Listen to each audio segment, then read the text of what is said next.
జై శ్రీరామ్, అందరికీ నమస్కారం. వెల్కమ్ టు న్యూస్ అఖండ. నేను మీ కస్తూరి శ్రీధర్. మిత్రులారా, హిందువులందరూ ఏకమైతే ఎట్లుంటుందో ఈ న్యూస్ ద్వారా మీకు చెప్పే ప్రయత్నం చేస్తా. ఓకేనా? అసలు హిందువులు యూనిటీగా ఉంటే ఎలా ఉంటుందో ఆలోచన చేస్తా ఉంటేనే నోరు ఊరిపోతుంది. అట్లే కులాలకు, వర్గాలకు, వర్ణాలకు, ప్రాంతాలకు, భాషలకు, రాష్ట్రాలకు సంబంధం లేకుండా హిందువులంతా కలిసి ఉంటే అది ఎలాంటి ప్రభావం చూపిస్తుందో మన వాళ్ళకి నిజంగానే తెలియకనే మనోళ్ళు ఎవరికి వాళ్ళే యమునా తీరే అన్నట్టు విడిపోయి కొట్లాడుకొని చచ్చా ఉంటారు. ఆ విధంగా మనం కలిసిమెలిసి ఉండగలిగితే బాగుపడేది మన జీవితాలే.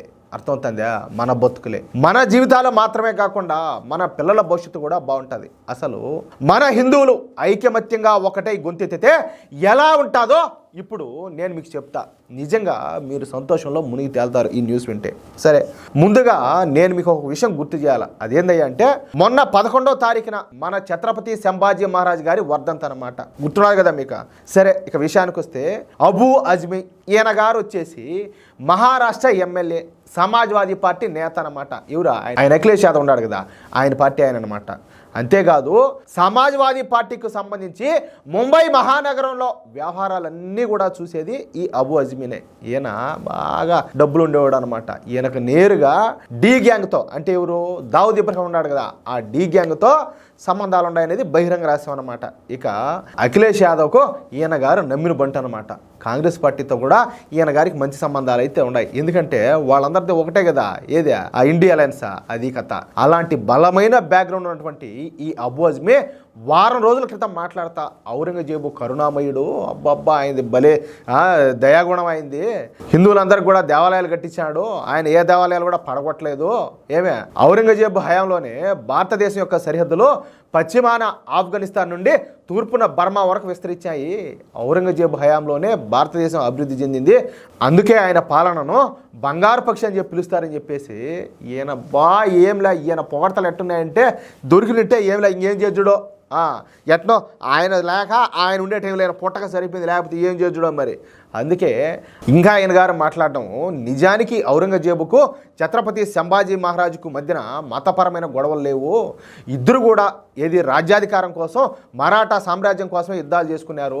వాళ్ళిద్దరి మధ్య జరిగింది కేవలం ఈ పొలిటికల్ బాటిల్ మాత్రమేను అంటూ ఈ అబూ అజ్మీ సంభాజీ మహారాజును తక్కువ చేసి చూపించేటట్టు మాట్లాడినాడు. అర్థమవుతుందా? దాంతో మహారాష్ట్ర మొత్తం కూడా ఒకటైపోయింది. మహారాష్ట్ర ఏంది, హిందూ పుట్టోడంతా కూడా దీన్ని ఖండించాడు.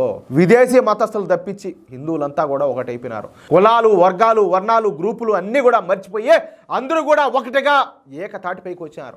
అబూ అజ్మీను అందరూ కూడా తీవ్రంగా ఏకిపారేశారు. సోషల్ మీడియా అయితే దుమ్మారం లేసిపోయిందట్టే. ఇక ఈ విషయం పైన కఠిన చర్యలు తీసుకోవాలని చెప్పేసి పెద్ద ఎత్తున మహారాష్ట్ర ప్రభుత్వాన్ని డిమాండ్ చేశారు. దీంతో మహారాష్ట్ర ఎన్డీఏ కూటమి ఎమ్మెల్యేలు అందరూ కలిసి అబూ అజ్మీను అసెంబ్లీలోకి రాకుండా అడ్డుకున్నారు. ఇక మహారాష్ట్ర అసెంబ్లీ స్పీకర్ అయితే ఏకంగా ఈ అబూ అజ్మీను అసెంబ్లీ నుంచి సస్పెండ్ చేసి పారేసినాడు. అంతేకాకుండా ఈ అబూ అజ్మీ పైన క్రిమినల్ కేసులు కూడా పెట్టారు. దీంతో ఈ అబూ అజ్మీ ఏంటంటే భయపడిపోయినాడు. అర్థమవుతుందా?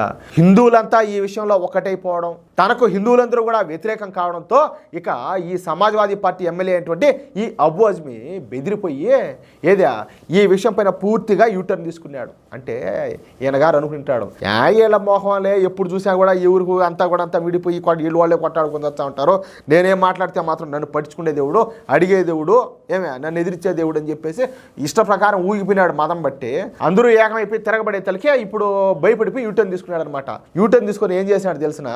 ఇక మొన్న ఛత్రపతి సంభాజీ మహారాజ్ గారి వర్ధంతి అని చెప్పుకున్నాం కదా, ఈ సందర్భంగా ఈ అబూ అజ్మీ మాట్లాడతా, ఈ రోజు ఛత్రపతి సంభాజీ మహారాజ్ బలిదాన దినోత్సవం. మన దేశానికి రెండవ ఛత్రపతి అయినటువంటి సంభాజీ మహారాజ్ గారి వర్ధంతి. ఎవరు? ఛత్రపతి సంభాజీ మహారాజ్ గారు పరాక్రమమైనటువంటి వారియర్. చూడండి, ఇక్కడ మీకు చిన్న మాట చెప్పాలా, గుర్తుంచుకోండి. వారియర్ అనేది చాలా చాలా పెద్ద విషయం.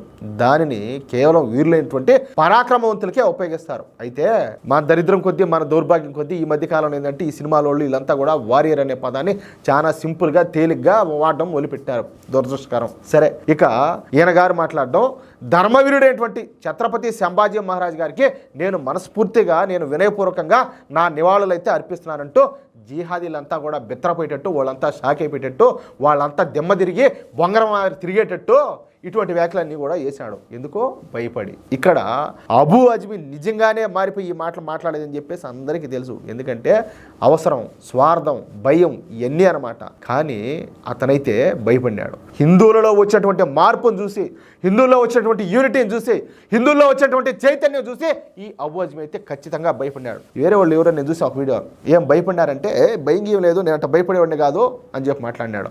ఆయన ఎవరు అని అంటే పెద్దవాళ్ళు ఒక సామెత చెప్పేది, మీకు భయం అయితే నాకు ఇరువల్లా బనుకోమంటాడంట. ఎందుకంటే ఈ మధ్యలో బనుకున్నవాడు వచ్చా, వీడికి భయం అయ్యేది, మీకు భయం అయితే నాకు ఇరువల్లా బనుకోమనేది. అట్టగా లేదు నేను భయపడలేదు, నేనేదో గౌరవంగా చెప్పినాను ఆ మాట అని చెప్పేసి మళ్ళీ ఈ జర్నలిస్ట్ ముందు మళ్ళీ కథలు దొబ్బినాడు. అందుకే ఒక్క బీజేపీ తప్పించి అన్ని సూడో సెక్యులర్ పార్టీల మద్దతు ఈ అబూ అజ్మీకే ఉన్నప్పటికీ హిందువుల్లో వచ్చిన మార్పును చూసి చచ్చినట్టు ఈ అబూ అజ్మీ అయితే వెనకైతే తగ్గాల్సి వచ్చింది. అసలు ఇంత పెద్ద బ్యాక్గ్రౌండ్ ఉన్నటువంటి అబూ అజ్మీ ఈ విధంగా మాట్లాడతాడని చెప్పేసి ఎవరు కూడా ఊహించలా. కానీ పూర్తిగా తలొగ్గి యూటర్న్ తీసుకున్నాడు. అది హిందువుల ఐకమత్యంలో ఉన్నటువంటి బలం, హిందువుల ఐకమత్యంలో ఉన్నటువంటి పవరు. ఇప్పటికైనా మన హిందువులు కనీసం ఇలాంటి విషయాల్లోనైనా ఒకటిగా కలిసి పోరాడుతున్నందుకు సంతోషంగా ఉండదు నాకైతే. ఇక్కడ నేను మీకు ఇంకొక మాట చెప్తా.